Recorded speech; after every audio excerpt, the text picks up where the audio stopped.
साथियों, वाहिगुरू जी का खालसा वाहिगुरू जी की फतेह।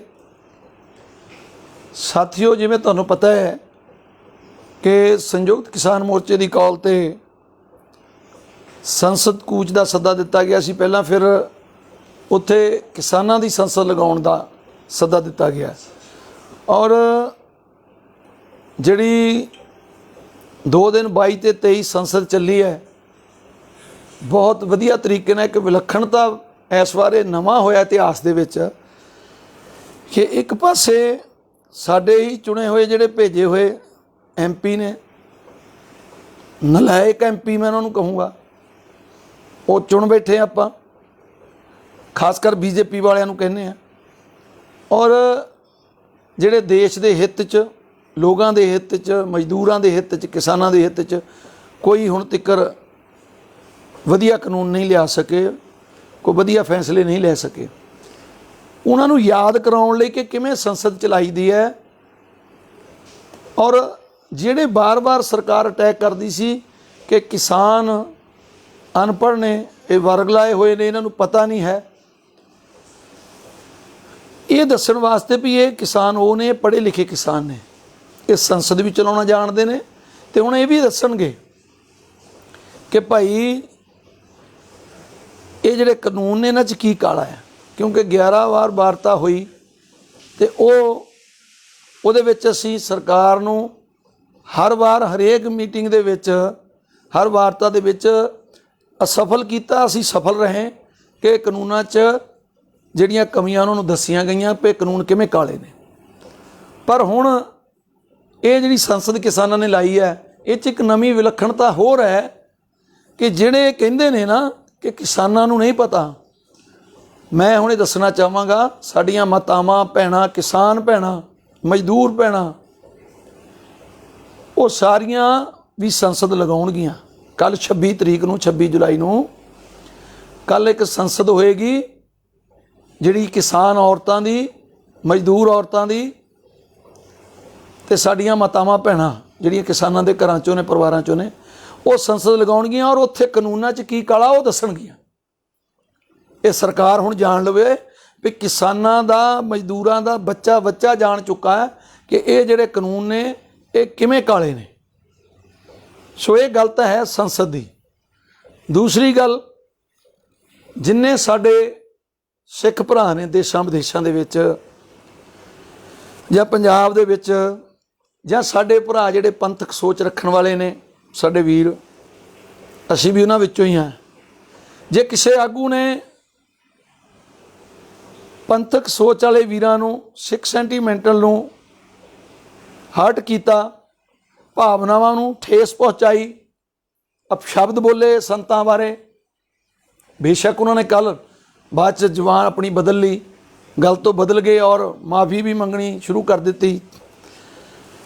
पर एक बारी शब्द इदां दे आगू स्टेजां तो जो बोल जाते ने तो बड़ी ढाह लगती अंदोलन नूं भी, और खासकर सिख भावनावां नूं जिहड़ी ढाह वजी है ना पूरी होने वाली।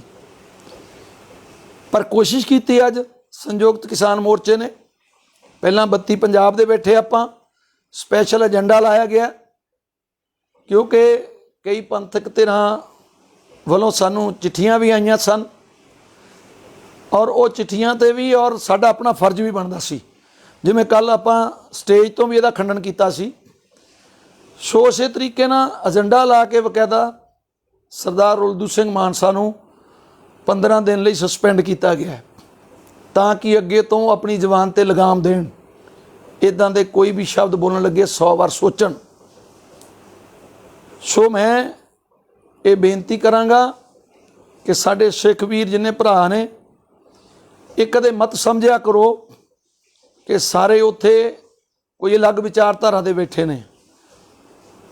असीं गुरमुख परिवारां चों आए उठ के, और जरूर इत्थे अलग अलग विचारधारा दे लोग इकट्ठे ने, कुछ जथेबंदियां हैगियां ने अलग विचारधारा दियां, पर अज किसी भी जथेबंदी ने रुलदू सिंह मानसा की सपोर्ट नहीं की, जिन्होंने आपां कामरेड भी कह दिंदे, सारियां ने निखेधी की।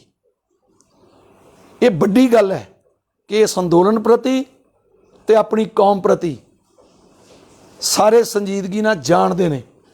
ਸੋ ਇਸ ਕਰਕੇ ਉਹਨਾਂ 'ਤੇ ਜਿਹੜੀ ਕਾਰਵਾਈ ਹੋਈ ਹੈ ਔਰ ਉਹਨਾਂ ਨੂੰ ਅੱਗੇ ਤੋਂ ਤਾੜਨਾ ਵੀ ਕੀਤੀ ਹੈ ਕਿ ਜੇਕਰ ਦੁਬਾਰਾ ਇੱਦਾਂ ਦੀ ਕਿਤੇ ਕੋਈ ਸ਼ਬਦਾਵਲੀ ਸਾਹਮਣੇ ਆ ਗਈ ਤਾਂ ਫਿਰ ਪੂਰਨ ਤੌਰ 'ਤੇ ਵੀ ਸਸਪੈਂਡ ਕਰਾਂਗੇ।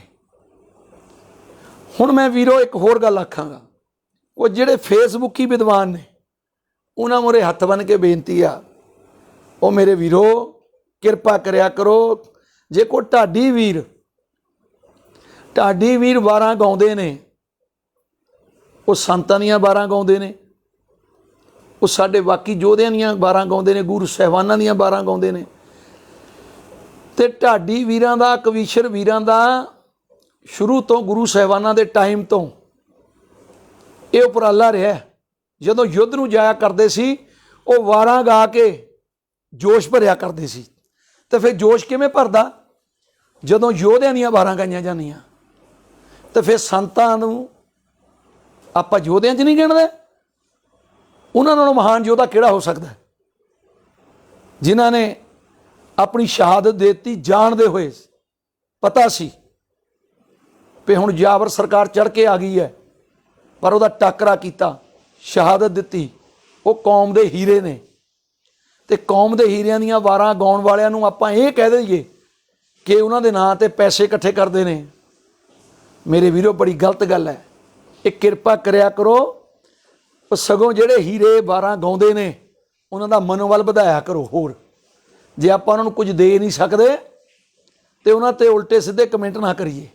ਕਿਰਪਾ ਕਰਿਆ ਕਰੋ, ਕੌਮ ਦਾ ਪ੍ਰਚਾਰ ਹੋਣਾ ਜ਼ਰੂਰੀ ਹੈ, ਅਤੇ ਜ਼ਿਲ੍ਹੇ ਕੌਮ ਦੇ ਯੋਧਿਆਂ ਦਾ ਪ੍ਰਚਾਰ ਹੋਣਾ ਵੀ ਜ਼ਰੂਰੀ ਹੈ।